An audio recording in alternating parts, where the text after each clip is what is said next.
నేను అనౌన్స్మెంట్లో I have some very good news అన్నమాట రాశాను. నా అందరితో పాటు మీరు కూడా సంతోషించే వార్త ఏంటంటే, ప్రపంచంలో చాలా దేశాల్లో దైవ దూషణని కానీ, ఓ పవిత్ర గ్రంథాన్ని మీరేదో అన్నారని కానీ, లేదు ఒక ప్రవక్తని మీరు తిట్టారనో, లేకపోతే మీరు విమర్శించారనో మీ మీద కేసులు పెట్టే అవకాశాలు చాలా దేశాలు ఇస్తున్నాయి.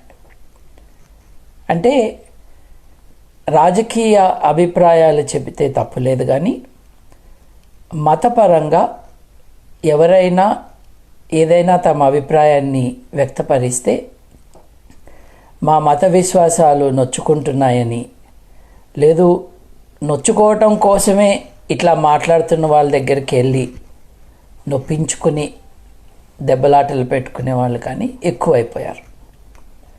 ముఖ్యంగా ఇస్లాం ఏ దేశాల్లో అయితే స్టేట్ రిలీజన్గా ఉందో, ఎక్కడెక్కడైతే థియోక్రసీగా ఉందో, ఎక్కడెక్కడైతే మతరాజ్యంగా ఉందో ఆ దేశాల్లో వారు అనుకుంటున్న పవిత్ర గ్రంథాలు కానీ, వారు పేర్కొంటున్న వారి ప్రవక్తలు కానీ ఎవరిని కూడా మీరు ఏ మాట అన్నా కూడా మీ మీద కేసు పెట్టే అవకాశం. నా మిత్రుడు, అంటే ఇటీవల కాలంలో మిత్రుడయ్యాడు, ఒక ఆయన పాకిస్తాన్లో తను నడుపుకుంటున్న దుకాణానికి ఎవరో ఒక ఆయన పర్చేజెస్ కోసం, సర్వీసెస్ కోసం ఆ దుకాణంకి వస్తే వీళ్ళిద్దరి మధ్య దెబ్బలాట జరిగింది. ఏ విషయంలోనో వాగ్వివాదం జరిగి అతను ప్రతీకారంగా ఆ దెబ్బలాట అయిపోయినాక పోలీస్ స్టేషన్కి వెళ్ళి పాకిస్తాన్ ఆర్టికల్ 295C పేరుతో అతని మీద వారి పవిత్ర గ్రంథము అట్లాగే వారి ప్రవక్తని దూషించాడు అని ఒక కేసు పెట్టడం జరిగింది. మీకు తెలుసు, ఇటువంటి జరిగినప్పుడు ప్రజల నుండి ఎటువంటి స్పందన వస్తుంది, ఫండమెంటలిస్ట్ ఫోర్సెస్ ఎలా రియాక్ట్ అవుతాయి, అట్లాగే లాయర్లు, జడ్జిలు ఎటువంటి డిఫికల్ట్ సిచ్యువేషన్లో నెట్టబడతారు అని.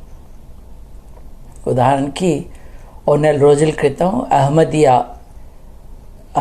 బిలీఫ్కి చెందిన ఒక ఆయన మీద దైవదూషణ కేసు పెట్టిన కారణంగా కోర్టుకి విచారణకి తీసుకువస్తే కోర్టులో ఉన్న ఇంకొక నిందితుడు, అతని చేతిలో తుపాకీ ఎలా వచ్చిందో ఇతన్ని చంపివేసిన తర్వాత ఎవరైతే అరెస్ట్ చేయాలో ఆ పోలీసులు హంతకుడి పక్కన నుంచుని సెల్ఫీలు దిగటం, తర్వాత ఎవరైతే లాయర్లుగా దేశం యొక్క రాజ్యాంగాన్ని, మానవ హక్కుల్ని కాపాడాలో, ఎవరైతే ఆఫీసర్స్ ఆఫ్ ద కోర్టుగా వ్యవహరించాలో ఆ లాయర్లందరూ కూడా హంతకుడి పక్కన నుంచుని సెల్ఫీలు దిగారు. ఇది పాకిస్తాన్లో పరిస్థితి. మరి నేను ఉదహరిస్తున్న వ్యక్తి ఇటువంటి 295C అభియోగం ఎదుర్కొన్నప్పుడు తెలివిగా, చాకచక్యంగా ఆ దేశాన్ని వదిలేసి న్యూజిలాండ్కి పారిపోయి వచ్చాడు. న్యూజిలాండ్కి పారిపోయి వచ్చి న్యూజిలాండ్లో శరణు కోరాడు. మామూలుగా నేను క్రిస్టియన్ని, నన్ను ఇస్లామిక్ దేశంలో ఇబ్బందులు పెడుతున్నారు, నన్ను కాపాడండి అని అడగటం, అలా అడిగినప్పుడు చాలామందికి ఎసైలం, దేన్నైతే శరణార్థులకి ఎసైలం అంటామో అది ఇవ్వటం జరిగింది. కానీ ఈయన, నేను మానవవాదిగా వచ్చాను, నన్ను కాపాడండి, నేను నాస్తికుడిని, నేను మానవవాదిని, నా మీద దైవదూషణ చట్టం ఉపయోగించుకుని ఈ అభియోగం మోపారు, నన్ను చంపేస్తారు ఆ దేశంలో ఉంటే అని ఆయన న్యూజిలాండ్కి వచ్చాడు. ఆ వ్యక్తి పేరు ఇప్పుడే చెప్పటం కుదరదు, ఎందుకంటే ఇంకా కొంచెం ప్రక్రియ మిగిలి ఉన్నది, అది అవ్వాల్సిన అవసరం ఉంది. ఇలా వచ్చి 2 ఏళ్ళు అయింది పాకిస్తాన్కి. క్రితం సంవత్సరం ఆయన అసైలం అప్లికేషన్ని న్యూజిలాండ్ గవర్నమెంట్ తిరస్కరించింది. క్రితం సంవత్సరం నేను న్యూజిలాండ్ వెళ్ళినప్పుడు ఈయనను కలవటం, ఆయన్ని నాకు పరిచయం చేయటం జరిగింది. సౌత్ ఏషియన్ హ్యూమనిస్ట్ అసోసియేషన్ యొక్క అంబాసిడర్గా, international association of free thinkers యొక్క international spokesperson and international board మెంబర్గా నేను ఆయన కలవటం జరిగింది. క్రితం సంవత్సరం జూన్లో ఆయన కలిసి ఈ సంవత్సరం ఆగస్ట్ బిగినింగ్ వరకు అతని అపీల్ని ఫాలో అప్ చేస్తూ డాక్యుమెంటేషన్ క్రియేట్ చేస్తూ మొన్న వారం రోజుల క్రితం ఆ వ్యక్తికి న్యూజిలాండ్ ప్రభుత్వం అన్ని లాంఛనాలు పూర్తి చేసుకుని ఒక అసైలం సీకర్గా ఆయన్ని గుర్తించింది. ఆఫ్ కోర్స్ ఆ వ్యక్తి కోసం మేమందరం ప్రయత్నం చేశాము. దీంట్లో నేను ప్రిన్సిపల్ ప్లేయర్ నేను కాదు. హైదరాబాదులో మిమ్మల్ని కలిసిన మిత్రులు గేలిన్, ఇయన్, అట్లాగే న్యూజిలాండ్లో ఇంకా కొంతమంది హ్యూమనిస్ట్ నాయకులు, వీళ్ళందరూ they lead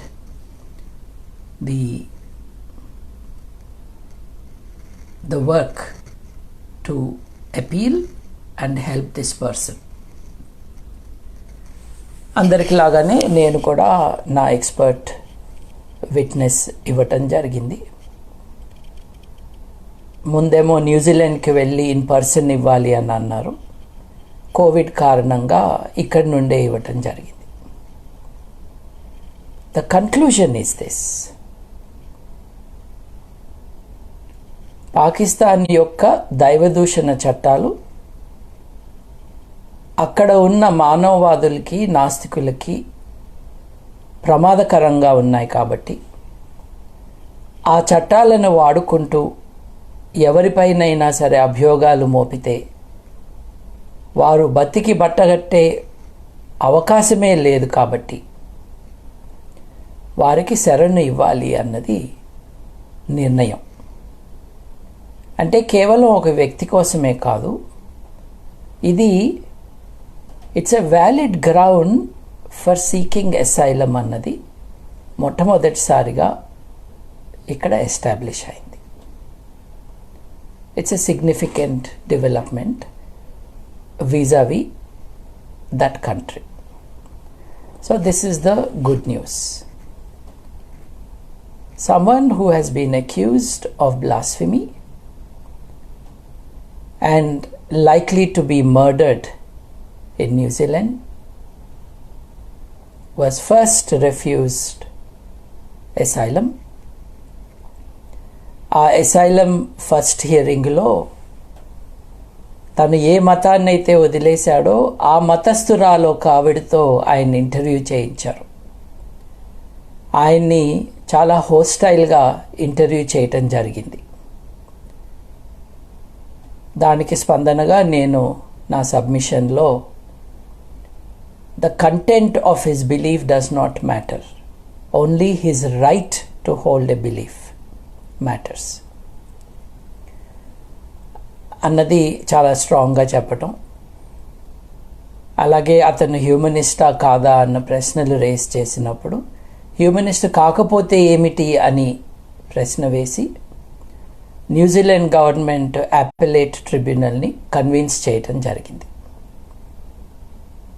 so an important development in New Zealand is you being a humanist has been recognized as a valid ground for seeking asylum if you come from a country like Pakistan.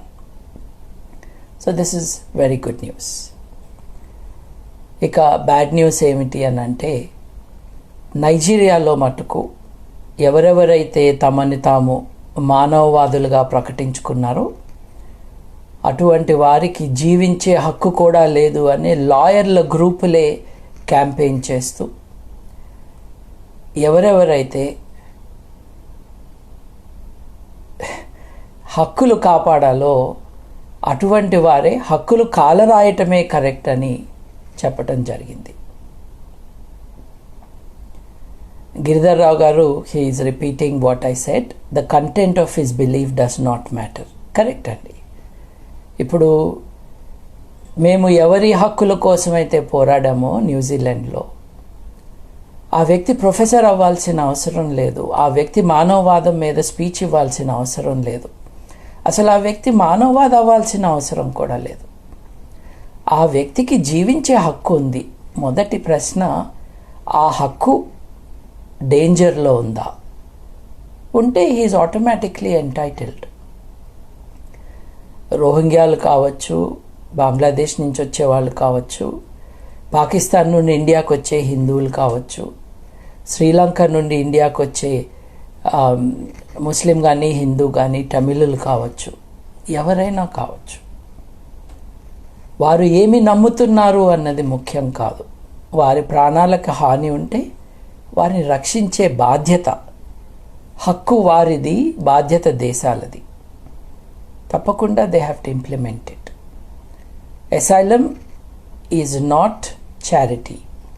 Seeking asylum is a right. But నైజీరియాలో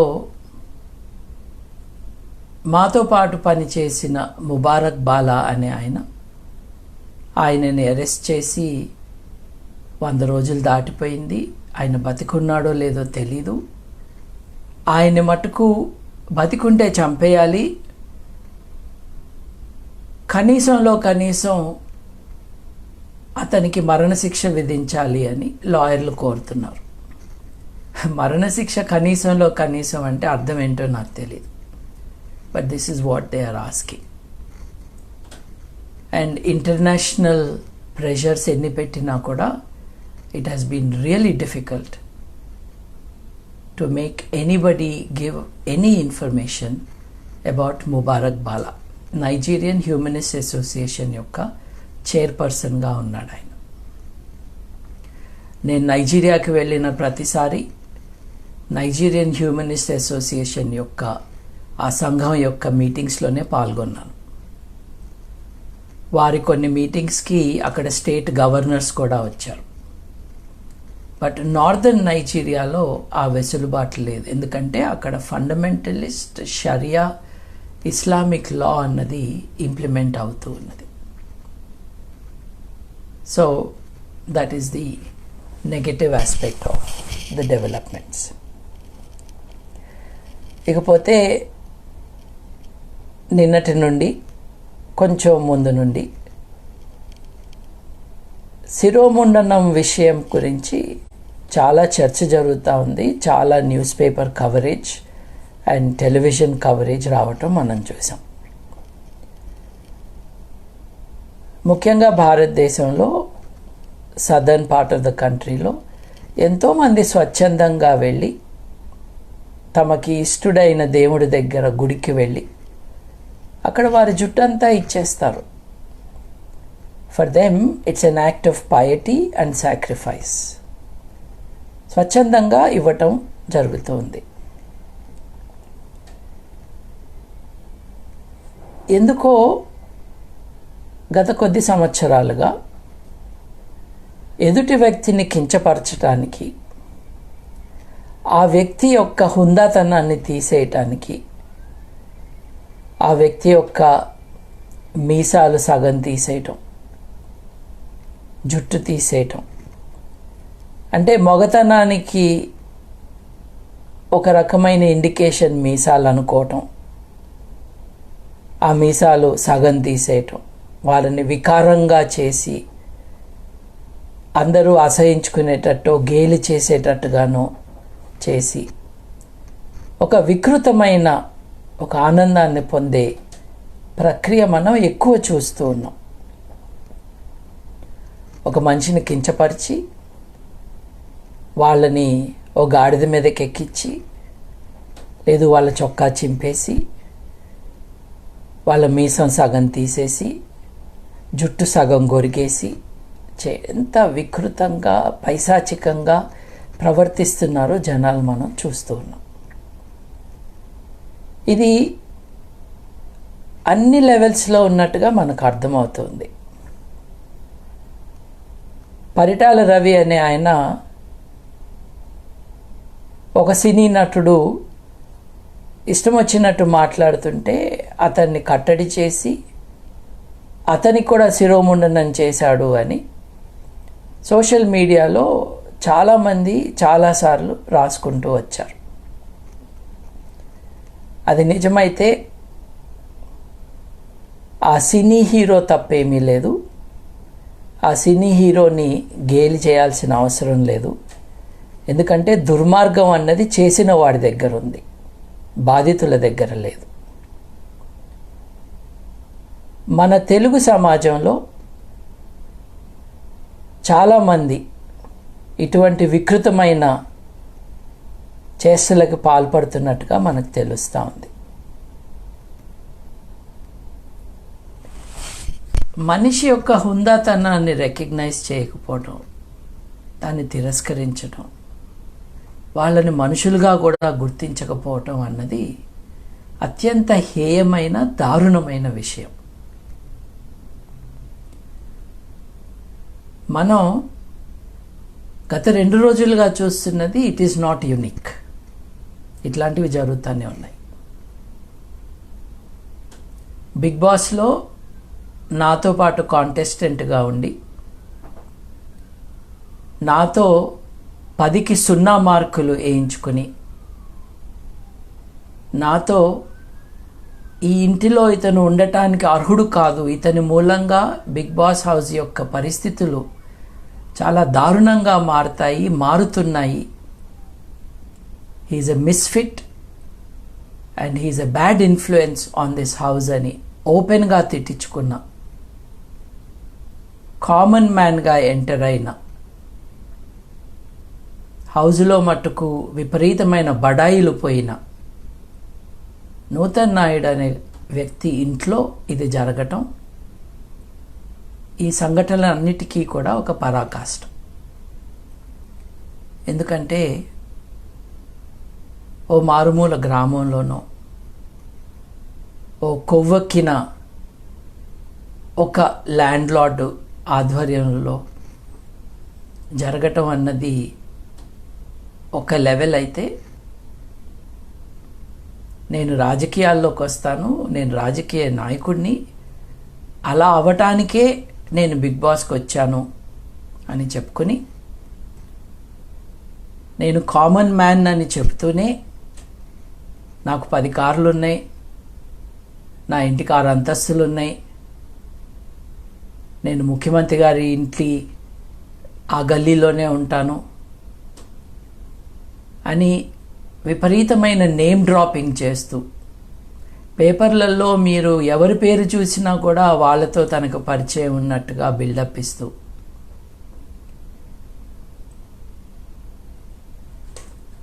తను ఒక public లైఫ్కి Aspire అవుతున్నట్టుగా మాట్లాడుతూ ఉన్న వ్యక్తి తన ఇంట్లో అటువంటి పరిస్థితులు క్రియేట్ చేయగలిగాడు. ఇటువంటి శిరోముండనం, ఇటువంటి దారుణం తన ఇంట్లో జరిగినట్టుగా మనకు అర్థమవుతుంది. దాంట్లో ఆయన డైరెక్ట్ రోల్, ప్రమేయం ఎంతుందో మనకు తెలియదు, అది పోలీసులు చెప్పుకుంటారు. Investigation is not our job. కానీ కంప్లైంట్లో ఆయన పేరు కూడా ఉంది అని న్యూస్ ఛానల్స్లో రిపోర్ట్ వచ్చింది. అది ఎంతవరకు వాస్తవం అన్నది facts will tell, the police will tell. But ఆయన ఇంట్లో ఇది జరగటం, this is a matter to note. ఎందుకంటే సమాజంలో తమ గురించి ఒక రకమైన ఇమేజ్ని క్రియేట్ చేసుకుంటూ దాన్ని ప్రమోట్ చేసుకుంటూ ఎక్కడెక్కడికో వెళ్ళాలి అని చాలామంది ప్రయత్నం చేస్తూ ఉంటారు. ఈయన కూడా ఒకడు అటువంటి వారిలో. బిగ్ బాస్ హౌస్లోకి నేను వెళుతున్నాను అని మా ఇంట్లో వ్యక్తులకి తప్పించి, నాకు అత్యంత సన్నిహితులైన కొంతమందికి తప్పించి ఎవరికీ తెలియని టైంలో ఆయన నుండి నాకు కాల్ వచ్చింది.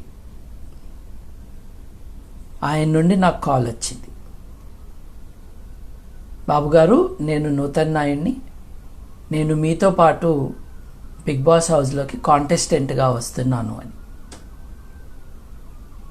నేను ఆశ్చర్యపోయాను. మొదటి ప్రశ్న, మీకు ఎవరు చెప్పారండి నేను వెళ్తున్నాను అని? అంటే వీళ్ళెవరు జర్నలిస్టులేమో తెలియదు నాకు. అప్పటికే చాలామంది జర్నలిస్టులు కాల్ చేస్తూ ఉన్నారు. సో మీరు నేను వెళ్తున్నానని మీకు ఎలా తెలుసు అని అడిగాను. నాకెవరో చెప్పారండి అన్నాడు. తర్వాత నా నెంబర్ మీకు ఎవరు ఇచ్చారండి అన్నాను. My phone number is not public. నేను నంబర్ రికగ్నిషన్ ఉంది కాబట్టి ఎవరు కాల్ చేస్తున్నారో తెలియకపోతే నేను ఆన్సర్ చేయను. రోజు కొన్ని వందల కాల్స్ వస్తూ ఉంటాయి. ఈ కాల్ నేను యాదృచ్ఛికంగా ఆన్సర్ చేయటం జరిగింది. అప్పుడు ఇచ్చారండి నాకెవరో అన్నాడు. అంటే ఈ ల్యాక్ ఆఫ్ ఓపెన్నెస్ అండ్ ఈ సీక్రెటివ్ బిహేవియర్, అసలు ఎవరికి తెలియని విషయాలు ఈయనకి తెలవటం ఏంటి? తెలిస్తే తెలిసినాయి, ఆయన నాకు ఫోన్ చేసి పరిచయం చేసుకోవటం ఏంటి? So I kept it in mind. ఇంట్లోకి వెళ్ళాక అతి వినయం, ఆ తర్వాత ఒంటరిగా కూర్చొని అందరిని అబ్జర్వ్ చేస్తూ ప్లాన్లు వేస్తున్నాడు. చూడండి సార్ ఈయన్ని చూడండి అని మిత్రుడు కిరీటి మొదటిసారి మమ్మల్ని అలర్ట్ చేశాడు ఆయన స్కీమింగ్ బిహేవియర్కి. అప్పుడు నేను అబ్జర్వ్ చేయటం మొదలుపెట్టాను. బిగ్ బాస్ హౌస్లో గేమ్స్ ఆడిస్తారండి. గేమ్స్లో అల్లరి చేయటము, అల్లరి కాకపోతే ఏం చేస్తారండి గేమ్స్లో? తప్పకుండా దట్ ఈస్ ఫైన్. నేనైతే నా వంతు చాలా అల్లరి చేశాను, ఆట ఆడిచ్చాను, గేలి చేశాను, టీజ్ చేశాను. But this is not what he was doing there. అక్కడ తనకంటే కొంచెం వయసులో చిన్న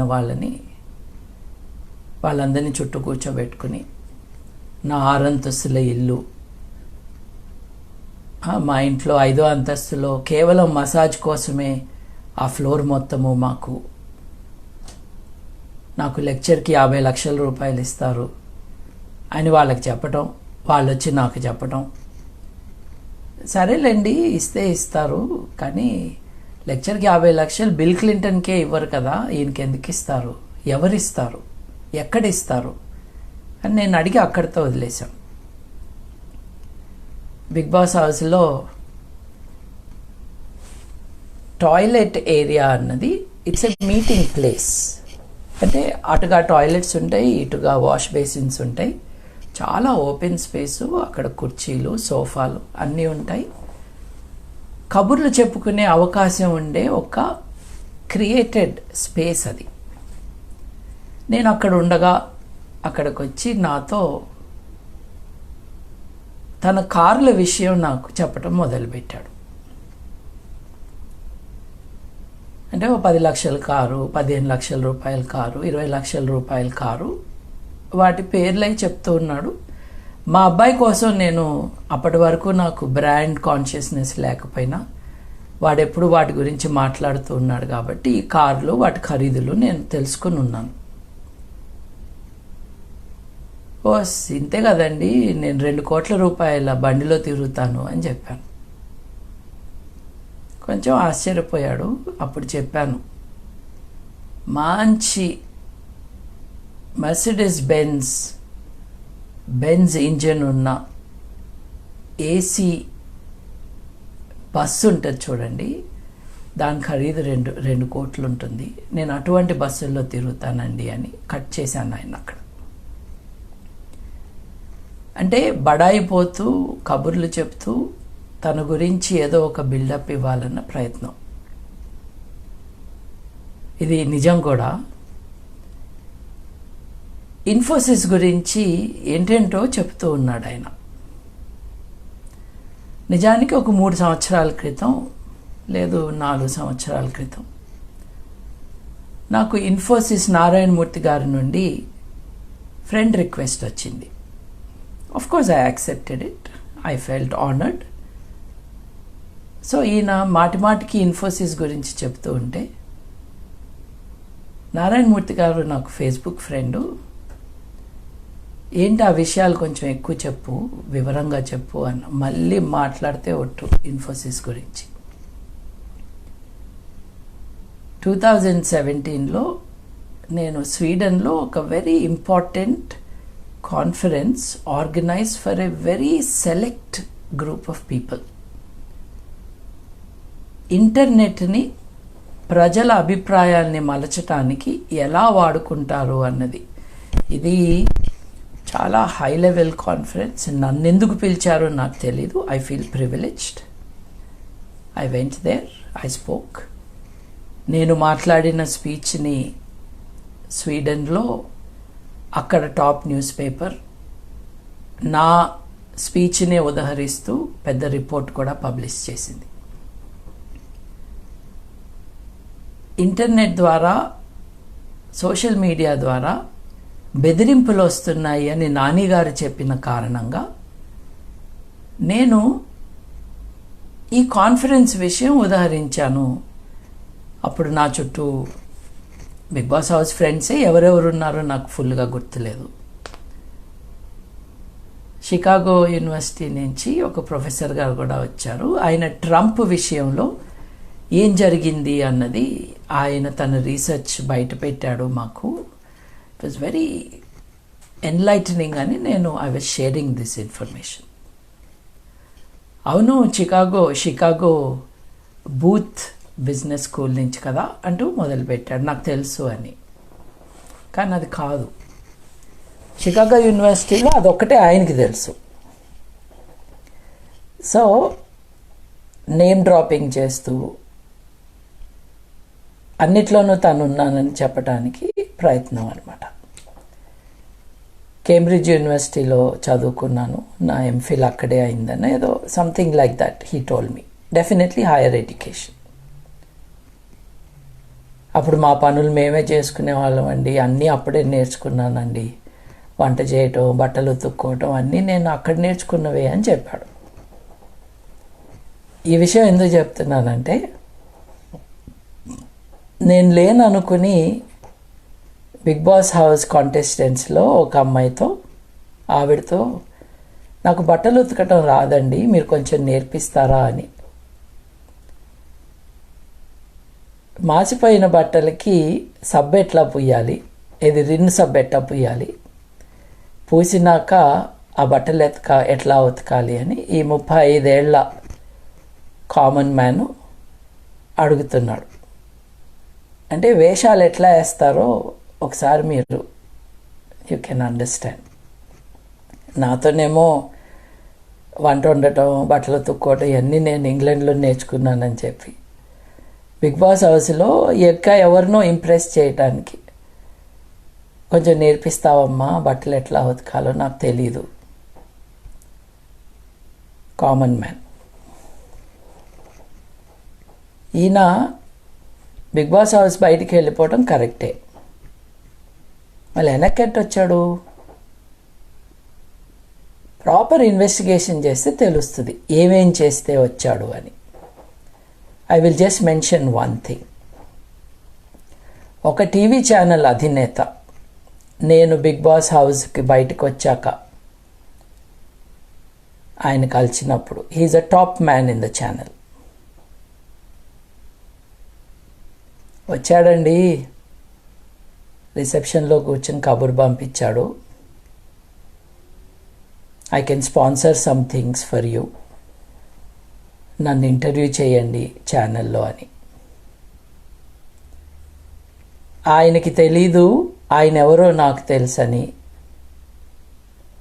ప్రధానమంత్రి మోదీ గారితో నాకు మీటింగ్ అరేంజ్ చేస్తా అని ఒక 3 ఏళ్ల క్రితమో ఎప్పుడో నాకు ప్రామిస్ చేశాడు ఆయన. అది మర్చిపోయి మళ్ళీ ఇప్పుడు నన్ను కాంటాక్ట్ చేశాడు. అవసరం లేదండి, మిమ్మల్ని కలిసే అవసరం లేదు, మేము మీ స్పాన్సర్షిప్తో ఇక్కడ ప్రోగ్రామ్ చేయబోవట్లేదు అని నేను చెప్పాను అని ఆ ఛానల్ CEO నాకు చెప్పారు. ఇట్లా టీవీ ఛానళ్ళకి వెళ్ళి అక్కడక్కడ ఏ రూపంలో అయినా సరే స్పాన్సర్షిప్ చేసో రిక్వెస్ట్ చేసో అక్కడ ఆ ఛానల్లో కొంచెం స్థానం సంపాదించి, ముఖ్యంగా యూట్యూబ్ ఛానల్స్ వాటిల్లో ఏదో మాట్లాడేసి ఓట్లు వేయించుకుని లోపలికి వచ్చాను అన్న ఒక బిల్డప్. నిజానికి బిగ్ బాస్ హౌస్లో పడిన ఓట్లన్నీ కూడా ఆడిట్ చేస్తే తప్పిస్తే నిజంగా ఓట్లు పడితే లోపలికి వచ్చారా, ఇంకేమన్నా చేస్తే లోపలికి వచ్చారా అన్నది తేలుతుంది. యు రిమెంబర్, బిగ్ బాస్ హౌస్లో జరుగుతున్న విషయాలని నేను హౌస్లో ఉన్నప్పుడే గమనించి ఈ ఇంట్లో నాకు ఉండాల్సిన అవసరం లేదు అని తనీష్కి చెప్పి ఆ ఇంట్లో నేను వేసుకుంటున్న నా టీషర్ట్స్ అందరికీ డిస్ట్రిబ్యూట్ చేసి, నానిగారు బ్యాగ్ సర్దుకోండి సహనాన్ని కలిసే టైం వచ్చింది అంటే ఇట్స్ ఆల్రెడీ ప్యాక్డ్ అని చెప్పాను, గుర్తుంటుంది మీకు. Things were not all right and this fellow is surely part of what made mischief in that show so apparent. సరే, ఇట్లాంటి వేషాలు వేయటము, ఇట్లాంటి పైరవీలు చేయటము చాలామంది చేస్తారు. But one thing for sure, ఇంత ధైర్యం చేయటం,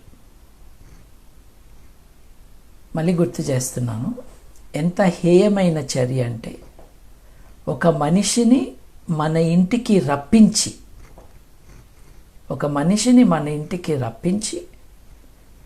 వారిని మన ఇంట్లో బంధించి రాంగ్ఫుల్ రిస్ట్రెయింట్ వెళ్లకుండా చేసి, అంటే కిడ్నాప్ అంటే ఉన్న చోటు నుంచి అపహరించుకుపోవటం.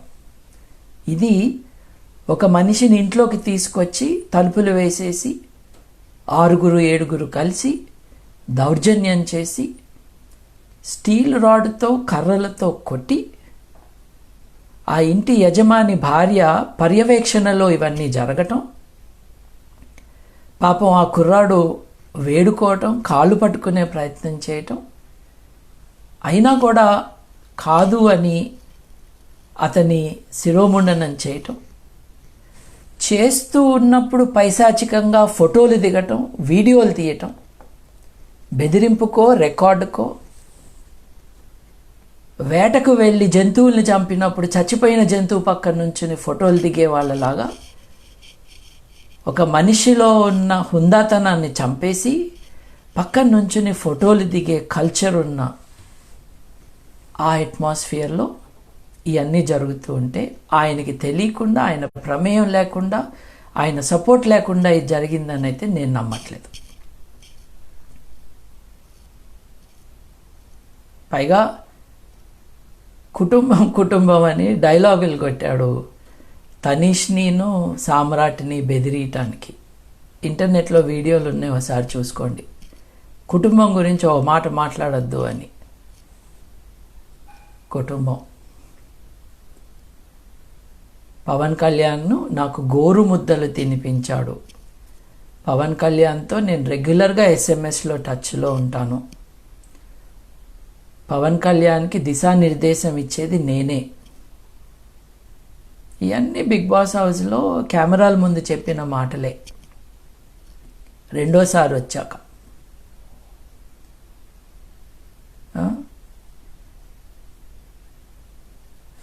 చెవిలో పోగు పెట్టుకుని ఒకడు ఉంటాడు బిగ్ బాస్ హౌస్లో, అందరి చెవిలో పువ్వు పెట్టినోడు.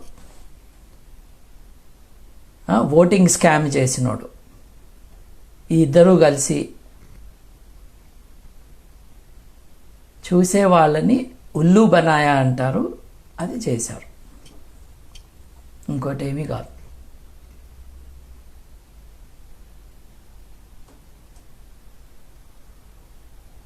Common man is very uncommon. ఈ విషయాలు ఇంతకుముందు ఎందుకు చెప్పలేదంటే చెప్పాల్సిన అవసరం లేదు. I have already expressed my great displeasure that Bigg Boss organizers allowed this character to come into the house, to make him eat with us at that table, to sleep in the same dormitory as that man. Nani అడిగాడు నన్ను, ఎందుకు మీరు అంత స్ట్రాంగ్గా ఉన్నారు ఆయనకి వ్యతిరేకంగా? నేను చెప్పాను, మార్కులు వేయమన్నారు, 1 నుండి 10 వరకు మార్కులు వేయాలని చెప్పారు. నేను ఆయనకి 0 వేశాను, చూసుకోండి ఆ ఎపిసోడ్లో. చెవి పోగోడిని కూడా నేను ఇంట్లోంచి బయటకు పంపించేయాలి, అంతకుముందు నేను వెళ్ళిపోతే మిగతా వాళ్ళు మీరందరూ కష్టపడి పంపించాలి అని చెప్పాను. మళ్ళీ గుర్తు చేస్తున్నాను మిత్రులకి, టీవీ చూడటం కూడా రావాలి. టీవీ చూడటము, ఆ వస్తున్న విషయాలను అర్థం చేసుకోవటం కూడా రావాలి మనకి. అది రాని కారణంగానే నిజమైన ఎలక్షన్లో కానీ ఇట్లాంటి అబద్ధపు ఎలక్షన్లో కానీ మనం ఓట్లు సరిగ్గా వేయలేకపోతున్నాం. So this much about this uncommon common man. But the lesson is this, మనకు కనిపించినట్లుగానే నిజంగా మనుషులు ఉంటారు అని అనుకోవటంలో తప్పు లేదు. ఎందుకంటే మనం నిజాయితీ పరులం కాబట్టి ఎదుటి వాళ్ళు కూడా అలాగే ఉంటారు అని మనం అనుకుంటాం. కానీ a little bit of scepticism, a little bit of questioning, some intelligent thinking, ఇవన్నీ కావాలి. తనీషు, TV9 దీప్తి గారు ఆ పెయింటింగ్ కాంపిటీషన్ జరుగుతూ ఉన్నప్పుడు కొంచెము అన్కంఫర్టబుల్ కుస్తీలు పట్టారు. వీళ్ళని వాళ్ళు, వాళ్ళని వీళ్ళు రంగు లేకుండా చేయాలి అని. మన నాయుడు గారు నా దగ్గరకు వచ్చి, మీరు మానవ హక్కుల్లో యాక్టివ్ కాదండి, అలా జరుగుతుంటే మాట్లాడరేంటి, మీరు మాట్లాడచ్చు కదా అని నన్ను రెచ్చగొట్టడానికి ట్రై చేశాడు.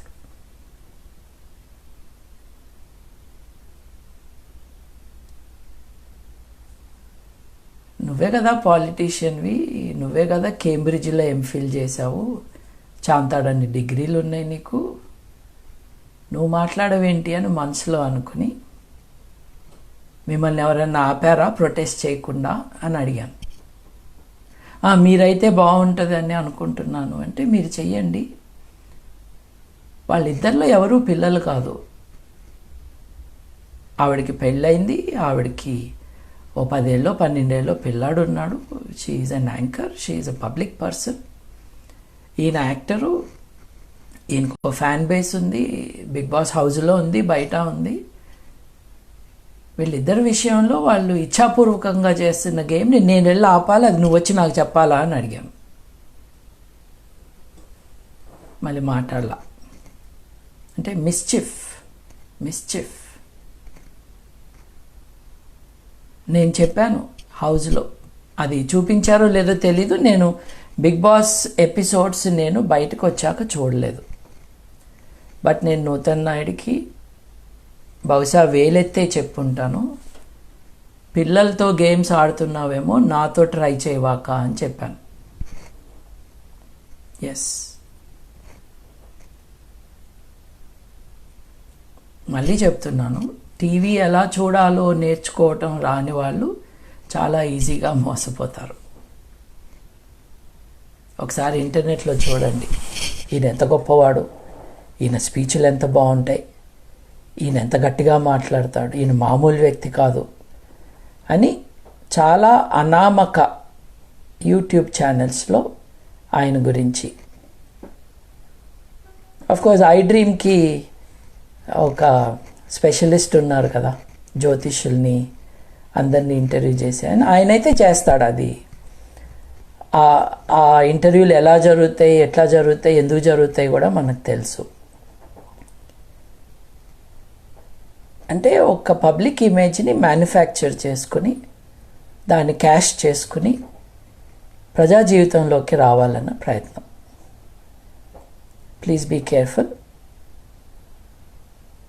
మళ్ళీ కొత్త బిగ్ బాస్ వస్తుంది, మళ్ళీ కొత్త మోసాలు జరుగుతాయి. Just keep watching out. ఇకపోతే coming back to the original theme of human rights. ఒక మనిషిని కించపరచటం, ఆ మనిషి యొక్క హుందాతనాన్ని తీసివేయటం, ఆ మనిషిని ఎదుటివారు గేలి చేసేటట్టుగా మనం యాక్ట్ చేయటమో డిస్క్రైబ్ చేయటమో అన్నది is a very very sad thing. హేయమైనది అది. ఒక దళిత యువకుడికి ఇది జరిగింది అన్నది ఇంకొంచెం ఎక్కువ విచారకరం, కానీ దళితుడు కానక్కర్లేదు. ఇది ఎవరికి జరిగినా దారుణమే, అన్యాయమే. మేము స్కూల్లో ఉన్నప్పుడు మా స్కూల్ మేట్ ఒక అబ్బాయికి, ఇదిగో ఇక్కడ నాకు పెరిగినట్టుగానే జుట్టు బాగా పెరిగి ఉంది. నిజానికి హెయిర్ కటింగ్ సర్వీసు ఇక్కడికి పంపిస్తే బాగుండు. మాకు 6 వారాలు లాక్డౌన్ అన్నారు. ఈ జుట్టు కంట్రోల్ చేయలేక చచ్చిపోతున్నాం. ఆ free service, hair cutting service ఏదో ఇక్కడికి ఎక్స్పోర్ట్ చేస్తే బాగుండు. But still going back to my school, మా క్లాస్మేట్ 8th క్లాస్లో జుట్టు బాగా పెరిగితే తమాషాకి మా మ్యాథ్స్ టీచర్ గారు రబ్బర్ బ్యాండ్ తీసుకొచ్చి వెనక పోనీటైల్ కట్టారు వాడికి. మేమందరం నవ్వుకున్నాం. Because it was done in fun and he enjoyed it as well. ఇంకో 2 వారాల పాటు వాడు కట్ చేసుకోకపోతే ఆవిడ కత్తెర తెచ్చి వాడి జుట్టు ఇట్లా ఎత్తి కట్ చేసింది. మేము ఎవరము హర్షించలేదు. మేమందరము దాన్ని ఒక ఒఫెన్సివ్ థింగ్గానే we considered it. Yes, we felt offended that it was done. మాకందరికీ ఇష్టమైన మా టీచర్ అలా హద్దులు దాటి ప్రవర్తించిన కారణంగా మాకందరికీ కోపం వచ్చింది. అట్లాంటిది మీరు ఒక వ్యక్తిని మీ ఇంట్లోకి తీసుకొచ్చి లాక్కొచ్చి 6 7 వాళ్ళని లైన్లో నుంచోబెట్టి కొట్టించి ఇన్ని చేశారా? మళ్ళీ మీరు ఒక పొలిటికల్ పార్టీకి వత్తాసు పలుకుతూ ఆ పార్టీ ఫౌండర్కి వ్యతిరేకంగా రామ్ గోపాల్ వర్మ సినిమా తీస్తున్నాడని మీరు ఒక సినిమా తీసి, look at the comic characters who are in public life. We should be very careful, Andy. We are coming to a stage where these people are deciding everything in public life. Ikapote, I want to conclude on one aspect which is very worrying. Denmark lo తమ పవిత్ర గ్రంథాన్ని ఒకరు ప్రొవోకేటివ్గా తగలబెట్టిన కారణంగా uncontrolled rights జరుగుతున్నాయి Malmo అన్న ప్లేస్లో. స్వీడన్లో, not in Denmark, in Sweden. పక్క దేశాలు, బట్ ఇట్స్ ఇన్ స్వీడన్. మొన్న బెంగళూరులో రైటింగ్ జరిగింది. మేము చిన్నప్పుడు స్కూల్కి వెళ్ళేటప్పుడు ప్రతి వినాయక చవితికి, ప్రతి రంజాన్ టైంకి కర్ఫ్యూలు ఉండేవి.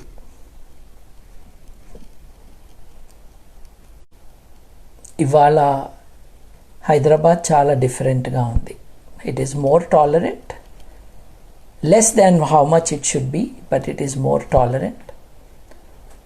రమేజాబీ rape and I think murder case అప్పటి నుండి ఎన్టీ రామారావు గారు అధికారంలోకి వచ్చే వరకు ప్రతి festival season led to brutal violence, communal violence. తర్వాత పోలీస్ కమిషనర్ అప్పారావు గారు అటువంటి వారు రావటం, ఈ రౌడీ ఎలిమెంట్స్ని అరెస్ట్ చేయటం, ప్రతి పండక్కి ముందు వాళ్ళని లోపల పెట్టడం, సిటీలో ఇక ఎటువంటి డిస్టర్బెన్స్ లేకుండా పోవటం నేను చూశాను. నా బెంగళూరులో జరిగింది కానీ స్వీడన్లో జరిగింది కానీ చూసుకుంటే తెలుగు వాళ్ళం మనం, మన జాగ్రత్తల్లో మనం ఉండాలి. కంటిన్యూస్గా సోషల్ మీడియాలో ప్రొవోక్ చేసి గిల్లి గిచ్చి ఒక దెబ్బలాట క్రియేట్ చేయటానికి ప్రయత్నం చేసేవాళ్ళు చాలామంది తయారవుతున్నారు. ఇప్పుడు దేవుడు ఉన్నాడా లేడా అన్న ప్రశ్నకి సమాధానం చెప్పుకోవటం ఎవరిని ప్రొవోక్ చేయటం కాదు. జ్యోతిష్యం వాస్తవమా కాదా, వాస్తు సైంటిఫికా కాదా అన్న ఎనాలిసిస్ ప్రొవొకేషన్ కాదు, ఇట్స్ అన్ ఎనాలిసిస్. బట్ వీళ్ళందరూ ఈ వారంలో ఒక పండగ జరుపుకుంటున్నారు కాబట్టి వీళ్ళు దేని గురించి పండగ జరుపుకుంటున్నారో దాని గురించి నేను ఒక కామెంట్ పెట్టి వాళ్ళని కొంచెం గిల్లుతాను అనుకోవటం is not in good nature. ఇది ఎవరు చేస్తున్నారు అని అంటే ఎదుటి మతాన్ని ద్వేషించే ప్రతి ఒక్కడు చేస్తున్నాడు. హేతువాదులు కాదు, ఎదుటి మతాన్ని ద్వేషించే వాళ్ళు చేస్తున్నారు. నేను దీని గురించి రాశాను, so I will openly mention. CVR అన్న ఒక ఛానల్ ఉంది, వాళ్ళకు ఒక రిలీజియస్ ఛానల్ కూడా ఉంది. శ్రీరామనవమికి ముందు ఒక 2 రోజుల ముందో ఒక రోజు ముందో నాకు ఫోన్ కాల్. సివిఆర్ ఆ భక్తి ఛానల్ ఏదైతే ఉందో దాని తరపు నుండి వాళ్ళ ప్రోగ్రామింగ్ హెడ్ గారు కాల్ చేశారు. సార్ శ్రీరామనవమి రేపు సార్, మీరు వస్తారా డిస్కషన్కి? నేను హిందువుని కాదు, నాకు ఆ దేవుడి మీద నమ్మకం లేదు, నేనేం చేస్తానండి మీ డిస్కషన్లో అని అడిగాను నేను. It is an almost authentic repetition of my discussion with that man. మీరే సెంటర్గా పెట్టుకుని, మీరే మెయిన్ ఫోకస్గా పెట్టుకుని అసలు రాముడు దేవుడా కాదా, మనిషా కాదా అని చర్చ పెట్టుకుందామని మేము అనుకున్నామండి. చాలా వ్యూవర్షిప్ వస్తుందండి మీరు వస్తే. నేను మళ్ళీ అడిగాను, నాకేంటి సంబంధం అండి దాంతో? వాళ్ళందరూ పండగ చేసుకుంటున్నారు, వాళ్ళు ఏదో ఒక విషయం నమ్ముతున్నారు. ఒక 6 నెలల తర్వాత చర్చ పెట్టండి, 4 పుస్తకాలు పెట్టుకుని ఫలానా వర్షన్ ఆఫ్ రామాయణంలో ఇలా ఉంది, ఇంకో వర్షన్లో ఇలా ఉంది అని ఒక అకాడమిక్ చర్చ పెట్టుకుందాం. రేపు అందరూ సెలబ్రేట్ చేస్తుంటే మీరు నన్ను వాడుకుని ఇది చేయటం ఏంటి, ఇది ఈజ్ ఇట్ కరెక్ట్ అని అడిగాను. I think I even sent him an SMS scolding him. ఫేస్బుక్లో నేను పోస్ట్ కూడా పెట్టాను, ఇట్లాంటివి జరుగుతున్నాయి జాగ్రత్త. What you should now realise is this. భక్తి కోసం సివిఆర్ ఛానల్ వాళ్ళు పెట్టుకున్న ఆ ఛానల్ ఏదైతే ఉందో అక్కడి నుండి వచ్చింది invitation, let us provoke them అని. You get it? దీని వెనక శక్తులు, ఉద్దేశాలు are very different. So you must be very careful about these things. ఎవరైతే దాని నుండి ప్రాఫిట్ పొందుతారో అటువంటి వారు చేస్తున్న పనులు. ఒక స్వామీజీ ఉన్నాడు, ఆయన చేసే దురాగతాల గురించి నీకేమైనా తెలుసా అని నాకు ఒక ఛానల్ వాళ్ళు ఫోన్ చేశారు. చాలా తెలుసు అన్నాను. మాకు వివరాలు ఇస్తారా అని. వివరాలు ఇస్తారా అంటే, ఉంటాయండి నా దగ్గర ఇన్ని పుస్తకాలు, ఇంత మెటీరియల్, నేను ఏది ఎతికినా కూడా ఒక్కరోజు పడుతుంది అది దొరకటానికి అని అన్నాను. నిజంగానే నా దగ్గర ఉన్న పుస్తకాలు అవి ఇంట్లో సరిపోక గోడౌన్లో పెట్టి నా తిప్పలు నేను పడతా ఉంటాను. But that is the situation. 3 రోజుల పాటు అనుకుంటా నా వెంటబడ్డారు. నేను ట్రైనింగ్ సెషన్స్లో ఉన్నాను, నన్ను రప్పించడానికి ట్రై చేశారు. ఐ సెడ్ నో, నేను మార్నింగ్ 7కి ట్రైనింగ్కి వెళ్ళిపోతే ఈవినింగ్ 6-7 వరకు I'm in that IT company, I cannot come, I cannot do this అని చెప్పాను. ఫైనల్గా నరసింహయ్య గారు ఆయన రాసిన రైటింగ్స్, దాని రిలేటెడ్ మెటీరియల్ నేను I shared with them. Phone వచ్చింది, సార్ చూసారా ప్రోమో వచ్చింది, ఎంత అద్భుతంగా ఉంది, thank you sir for your help అని. నేను పెడితే ప్రోమో కనపడలేదు నాకు. సో ఏం చూపించారో ఏం జరిగిందో కూడా తెలియదు, జర్నలిస్ట్ నాకు చెప్పటం వరకే. అయితే ఒక 4-5 రోజులు అయినాక నేను మళ్ళీ జర్నలిస్ట్కి ఫోన్ చేశాను. ఏంటండి ప్రోగ్రామ్ ఎప్పుడు వస్తుంది స్వామి పైన అని. అది విత్డ్రా అయింది సార్ అన్నాడు. అదేంటి ఇంత ఎంటబడి నా దగ్గర నుంచి మెటీరియల్ కావాలని నన్ను ఊపిరాడకుండా చేసి మీరు ఇప్పుడు that programme is not going on అన్నారు, ప్రోమో కూడా వచ్చిందన్నారు, ఏంటి అన్నాను. మాకు కొన్ని అండర్స్టాండింగ్స్ ఉంటాయి కదా సార్, మీరు అర్థం చేసుకోవాలి సార్ అన్నాడు అతను. One of the leading channels. So when those, and that channel also runs a different bhakti channel. Yes. So మనం 5 కోట్లు 10 కోట్ల దీపారాధనలు చేయొచ్చు, మనం దేవుడి పేరుతో ఛానల్ నడుపుతున్నామని చెప్పచ్చు, కానీ సమాజంలో ప్రొవొకేషన్ ఇవ్వటానికి కూడా మనమే వెనకుండొచ్చు. ఈ మిస్క్రియంట్స్ ఎవరైతే ఉన్నారో, ఈ మిస్చిఫ్ మాంగర్స్ ఎవరైతే ఉన్నారో, వాళ్ళు మన చుట్టూ ఉన్నారు, మన జాగ్రత్తలో మనం ఉండాలి అని మనం తెలుసుకోవాలి. There are many attempts to disrupt the piece.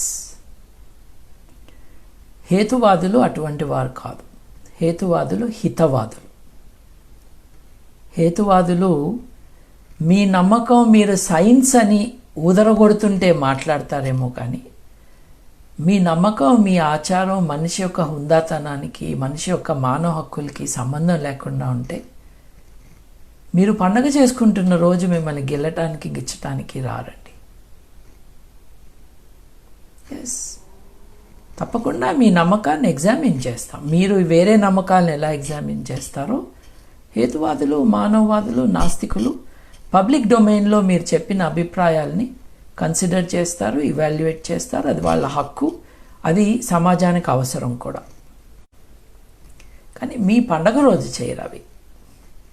అలా చేసేవాళ్ళు ఎవరు, వాళ్ళు ఏ ఉద్దేశంతో చేస్తున్నారు అన్నది కూడా కొంచెం జాగ్రత్తగా గమనించండి. We need to be careful. మొన్న బెంగళూరులో, కర్ణాటకలో, ఈరోజు మాల్మో స్వీడన్ నుంచి వస్తున్న విషయాలు. There can be provocation. There can be challenges. నువ్వు ఈ మతాన్ని ఎందుకు అన్నావు, ఆ మతాన్ని ఎందుకు అనలేదు, ఇప్పుడు అని అనటం ఈజ్ అన్ ఇన్స్టిగేషన్. అలా మిమ్మల్ని ఫేస్బుక్లో ఎవరైనా సరే ఛాలెంజ్ చేస్తే మీరు ఆ స్క్రీన్ షాట్ పోలీసులకి ఇవ్వండి. నువ్వు వాణ్ణి తిట్టు, వాణ్ణి తిడితేనే నీ దేశభక్తిని నేను ఒప్పుకుంటాను అని అన్నప్పుడు ఎవరిని తిట్టమంటున్నారో వాళ్ళకు కూడా ఒక కాపీ పంపించండి. ఫలానా వాడు నిన్ను తిట్టమని నాకు మెసేజ్లు పెడుతున్నాడు అని. ఏదో మేలు చేద్దాము, నష్టపోవద్దు. చేప మందు కాదు, ఆస్మా తగ్గదు, నిజానికి మీకు ఇబ్బంది అవుతుంది, మీరు నష్టపోతారు, మీరు అనవసరంగా డబ్బులు ఎక్కువ ఖర్చు పెట్టేసుకుంటూ రెమెడీలని ఆరోగ్యాలు బాగోనప్పుడు డాక్టర్లకి ఇవ్వాల్సిన డబ్బులు జ్యోతిష్యులకి ఇస్తున్నారు.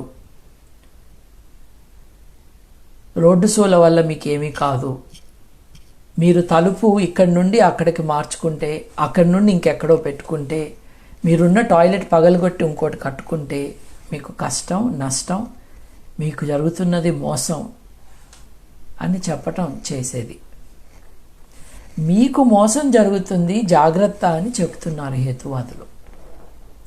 మిమ్మల్ని రెచ్చగొట్టడానికి కాదు, మిమ్మల్ని కించపరచడానికి కాదు.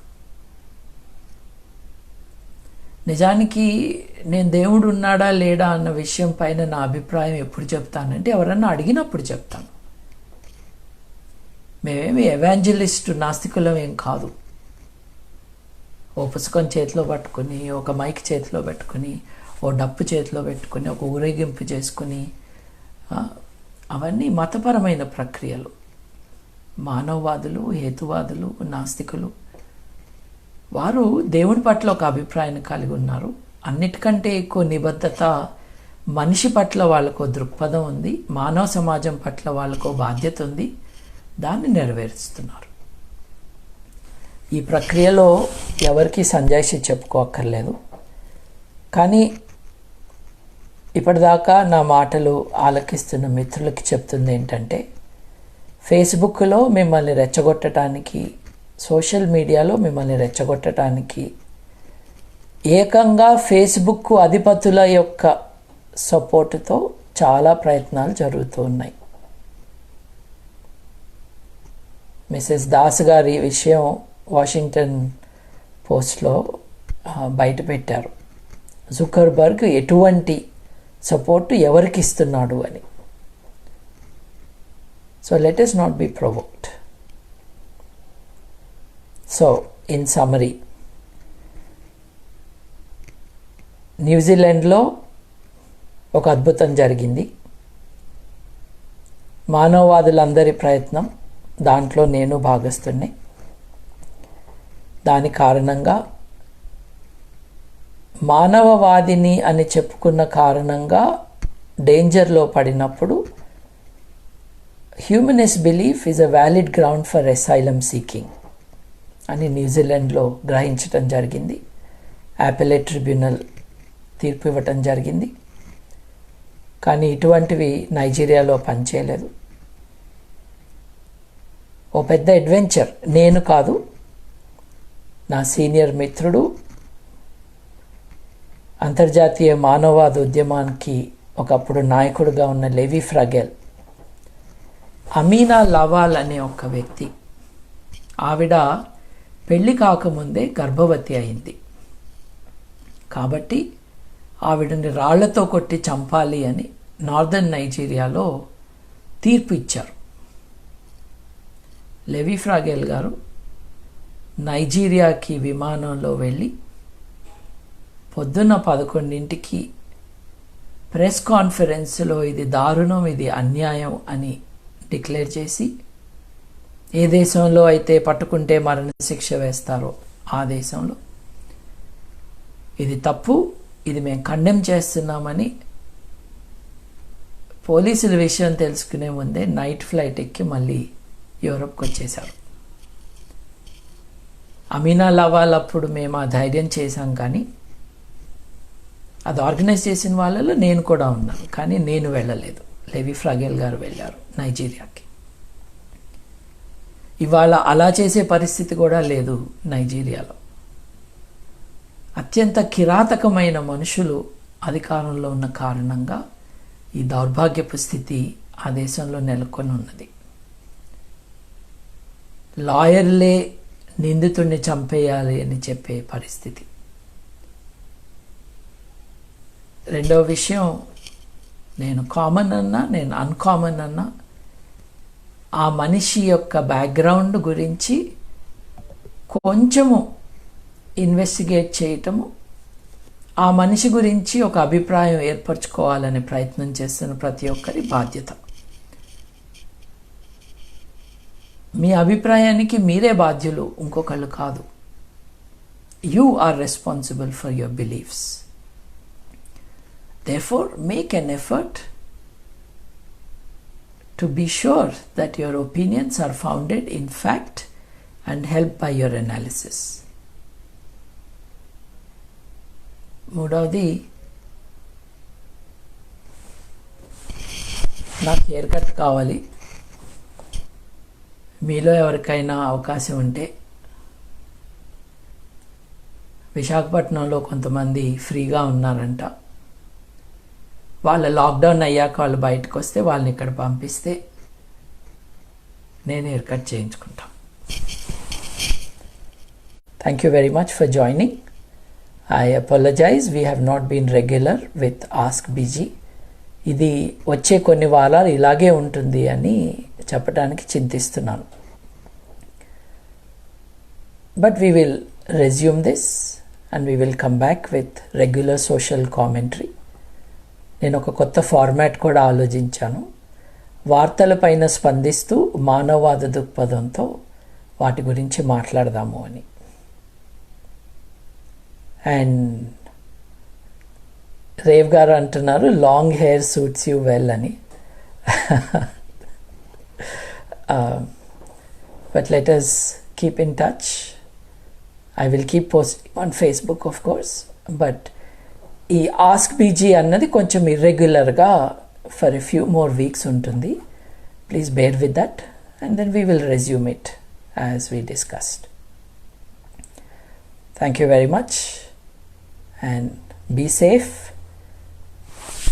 Mask, sanitizer, social distancing, this is really important.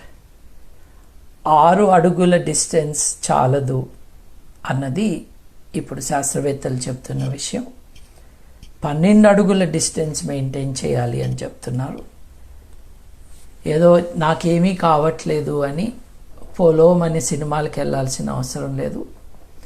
పెళ్ళిళ్ళకి, చావులకి అత్యవసరం అయితేనే వెళ్ళాలి. ఇక మీరు పెళ్లి కొడుకో పెళ్లి కూతురు అయితే వెళ్ళాల్సిందే, మిగతా వాళ్ళ అవసరం లేదు. Don't go, be safe. ఎందుకంటే మీకేం కాకపోయినా మీరు అది తీసుకుని ఇంటికి వెళ్తే ఇంట్లో ఇంకెవరికి ఏమైనా అయితే కూడా ఆ బాధ్యత మీరే తీసుకోవాలి. ఇంట్లో 50 ఏళ్ళు నిండిన వాళ్ళు కానీ, ముసలి వాళ్ళు కానీ ఎవరైనా ఉంటే వాళ్ళకి definitely you may pose a danger. So be careful.